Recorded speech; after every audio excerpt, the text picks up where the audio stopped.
Hello, I hope you're having a wonderful day. Today we're going to be talking about some self-assessments. So as you can see here on this page below this video, you'll find a bunch of very detailed self-assessments that you can use to determine if you might be experiencing a condition related to gut health.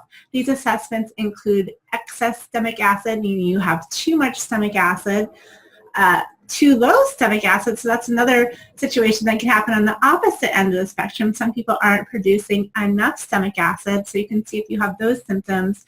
Also, whether you're not producing enough bile, if you're lacking bile, lacking digestive enzymes, if you're experiencing intestinal permeability, if you might be having the symptoms and the signs of a parasite infection, bacterial overgrowth, including SIBO and H. pylori, yeast overgrowth or candida, fungus. So these are all things that you may not be aware of the symptoms, and you may not even think that you might need to check for them. So these assessments are some great guidelines and some ways to open up your eyes and see if these issues could be a problem for you if you're experiencing any of the symptoms. And these are not meant to take the place of functional lab testing, because the functional lab testing, such as the 401H, the organic acids test, the tests for food allergies and candida, these tests are pretty accurate. They do miss some things, and no test is 100% accurate and consistent, but the lab tests do give us a better picture, a real look inside your body, and it's really a good idea to correlate the assessments with the lab tests so you get the full picture. Now, if you're in a location where you're unable to take the laboratory testing, or finances are an issue and you're not able to afford the lab testing at this point, you can use the assessments as a guide. For instance, if you take the parasite assessment and it points to the fact that you may in fact be experiencing a parasite infection, you can go ahead and go through the parasite protocol, and it will likely help you.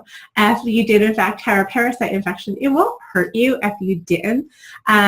It is a little harsh on your body. It does add a little bit of stress on your body. If you don't need to go through a therapeutic protocol, by all means, I recommend going through it just for fun.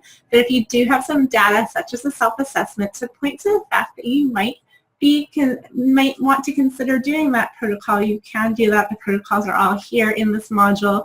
You'll find detailed information on the protocols in the gut healing training video series that I put together for you. So more on that in that section.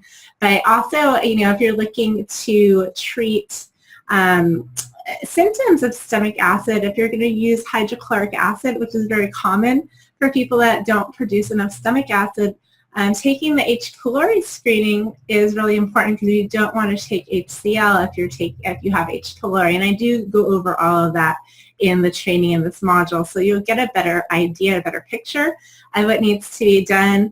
But it's really a good idea to take the assessments in addition to the lab testing if you're able to do that. So I will go through all the treatment protocols, all the signs and symptoms, possible parasites and bacterial overgrowths that are pretty common, what to look for, and how to go about actually healing your gut, removing the things that aren't supposed to be there, replacing the things that are, and then restoring the integrity of your mucosal barrier and your gut health. So you'll learn all about that in the training in this module, but I just wanted to give you a quick little overview of the self-assessment. So go ahead, you can click on each one, take your time, go through it, take them, share them with your family, and hopefully you have some fun and you learn a little bit about yourself. So I will see you in the next video.